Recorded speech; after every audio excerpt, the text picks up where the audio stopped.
ये आकाशवाणी है।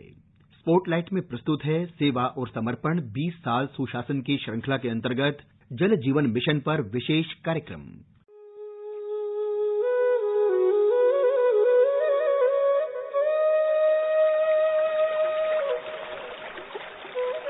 जलम एव जीवनम, जल ही जीवन है। जल में अमृत है, जल में औषधि है, जल प्राण तत्व है। सभ्यताएं जलीय स्रोतों के इर्द गिर्द ही पली और बढ़ी। विकास कितना ही हुआ हो, किंतु जल के संबंध में आत्मनिर्भरता आज हमारी सबसे बड़ी जरूरत बन चुकी है। अगर भारत की बात करें तो लगभग 17% भारतीय नगर और शहर पानी की किल्लत से जूझ रहे हैं। भारत के पास विश्व में उपलब्ध ताजा जल का मात्र 4% ही है, जबकि आबादी के मामले में भारत का स्थान दूसरा है। कृषि प्रधान अर्थव्यवस्था होने से कृषि कार्यों में खपत उपलब्धता का 80% है। आजादी के बाद से लेकर कई वर्षों तक भारत के कई इलाके पानी की कमी से जूझते रहे। पानी की कमी के कारण जहां एक ओर लोगों को पलायन करने पर मजबूर होना पड़ा, वहीं सामाजिक और आर्थिक विकास पर भी गहरा असर पड़ा। सबसे ज्यादा असर माताओं और बहनों पर पड़ता था, जिन्हें पानी के लिए हर दिन कई किलोमीटर दूर जाना पड़ता था। जाहिर है ये परिदृश्य व्यथित कर देने वाले थे। आजादी के बाद के वर्षों में इस पर बहुत काम हुआ।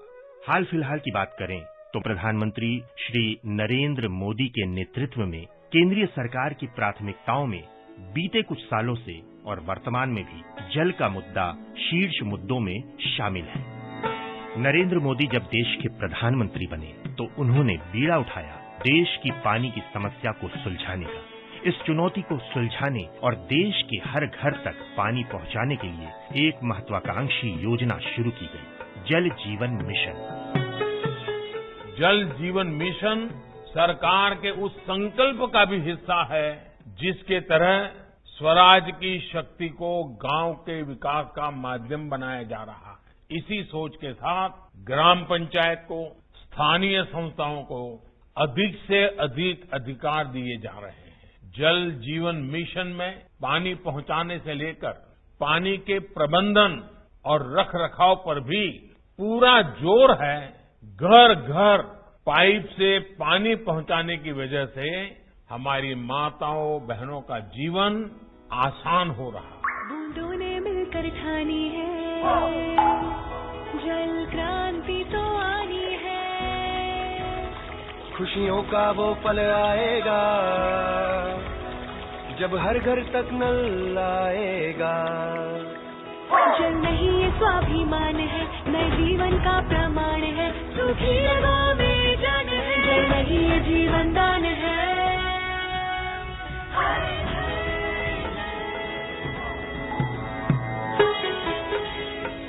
आजादी के बाद ये पहला मौका था जब जल की उपयोगिता को समझते हुए एक अलग जल शक्ति मंत्रालय का गठन किया गया। हर घर जल मिशन नामक इस महत्वाकांक्षी योजना में सन 2024 तक घर घर नल के माध्यम से जल उपलब्ध कराने का लक्ष्य निश्चित किया गया है।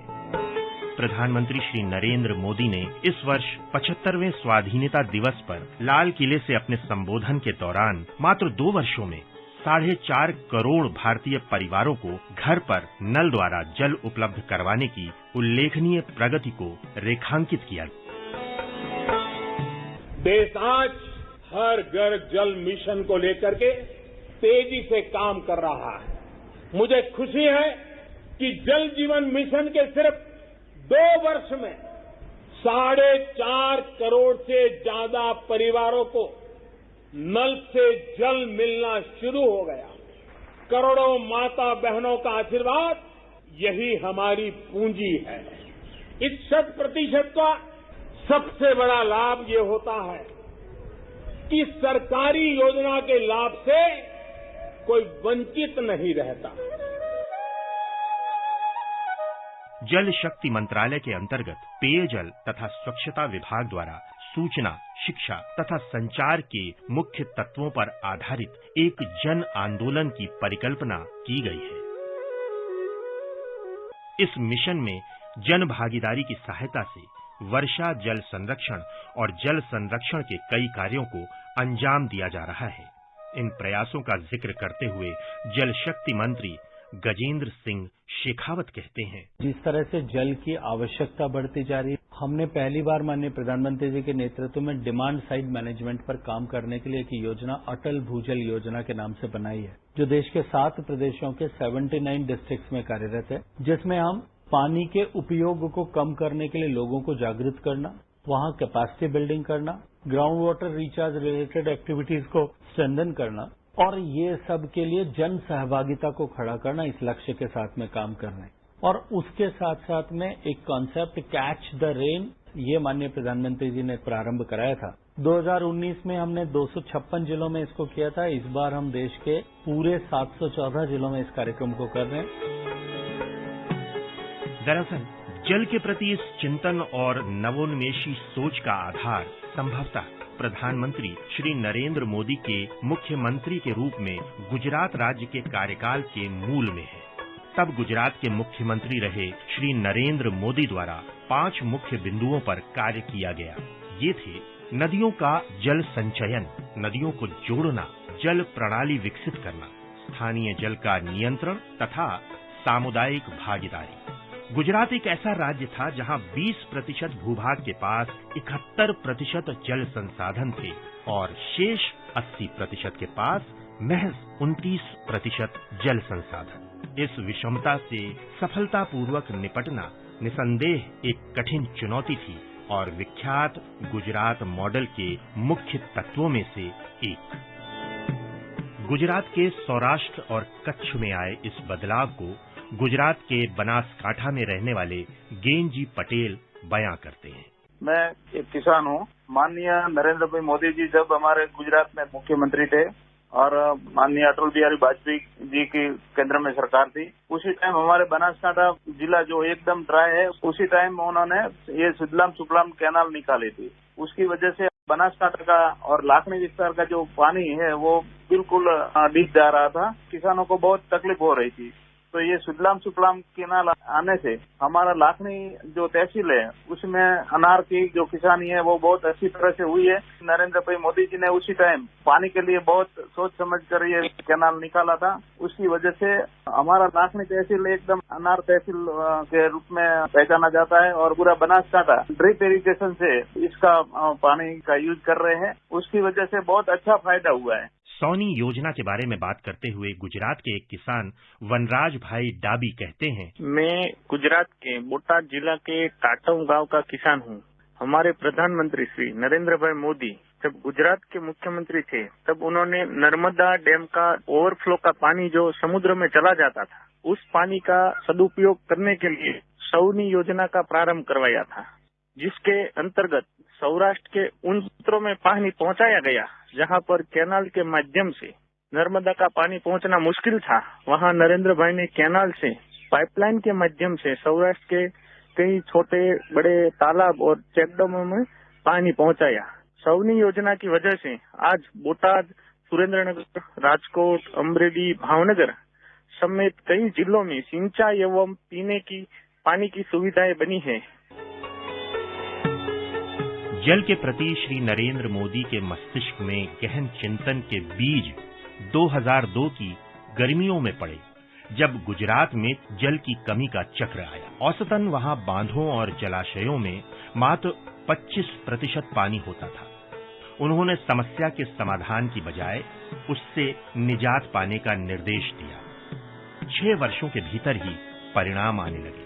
25% वाले बांध और जलाशय 2 बार पूर्ण क्षमता से भर गए। गुजरात के 18,500 गांवों में से 14,000 गांवों को एक अनूठी राज्य जल ग्रिड जोड़ती है। गुजरात राज्य में नर्मदा नदी पर बने सरदार सरोवर बांध परियोजना की बात करें तो इस परियोजना ने हजारों किलोमीटर जमीन तक पीने और सिंचाई का पानी पहुंचाने में अहम भूमिका निभाई है।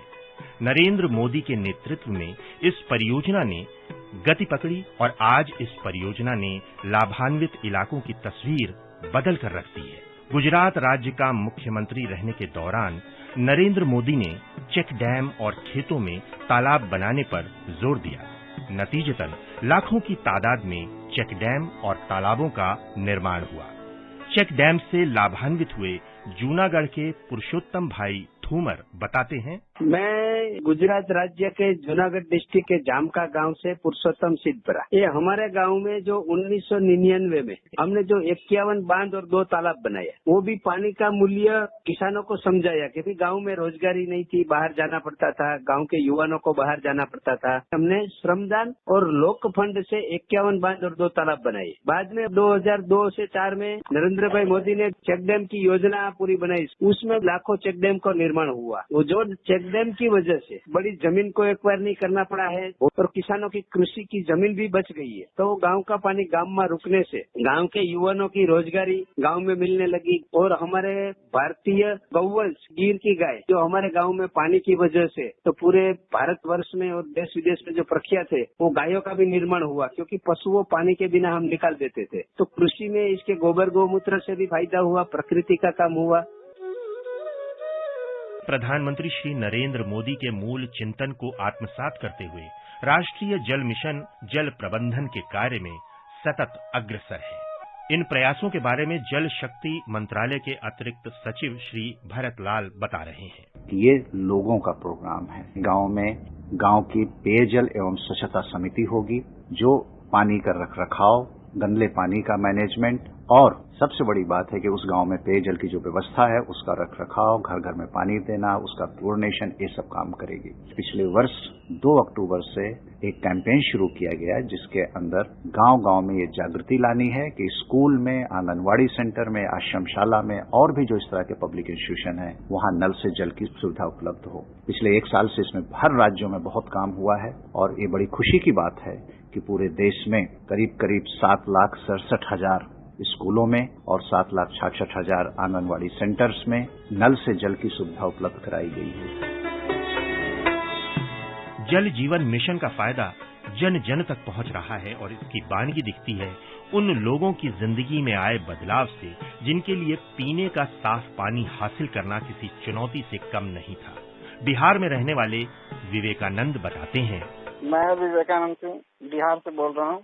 डिस्ट्रिक्ट भोजपुर जिला है और पंचायत का नाम है कसार। अभी जो नल जल का प्रोग्राम जो गवर्नमेंट ने चलाया है, उससे बहुत बढ़िया फायदा हुआ है पब्लिक को। अभी 2 साल पहले वाटर लेवल हम लोगों का एकदम डाउन हो गया था। सबका घर का चापाकल एकदम दे दिया था, कोई किसी के घर में पानी की सुविधा नहीं थी। तो नल जल ही एक ऐसी योजना थी जिसके तहत सभी लोगों के घर में पानी की सुविधा हुई।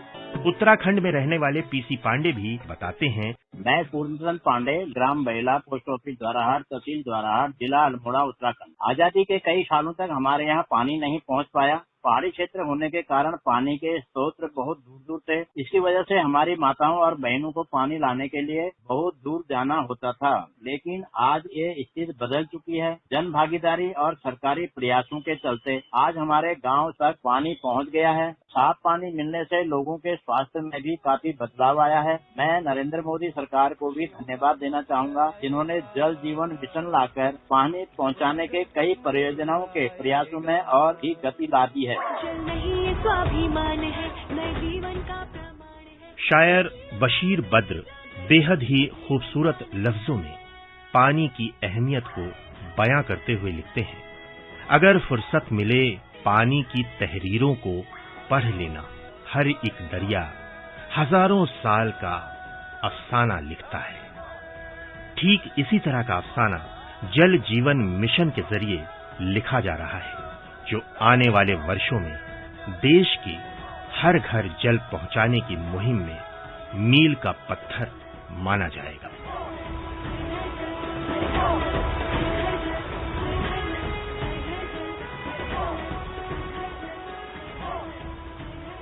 अभी आप सुन रहे थे सेवा और समर्पण 20 साल सुशासन की श्रृंखला के अंतर्गत जल जीवन मिशन पर विशेष कार्यक्रम। ये कार्यक्रम आकाशवाणी के समाचार सेवा प्रभाग द्वारा प्रस्तुत किया गया। इसे आप हमारे mobile app news on AIR और YouTube channel news on AIR official पर भी सुन सकते हैं। इस कार्यक्रम के संबंध में अपनी प्रतिक्रिया आप हमें ईमेल कर सकते हैं। पता है airnsdtalks@gmail.com। ये कार्यक्रम फिर से सुनने के लिए लॉग ऑन करें हमारी वेबसाइट newsonair.nic.in।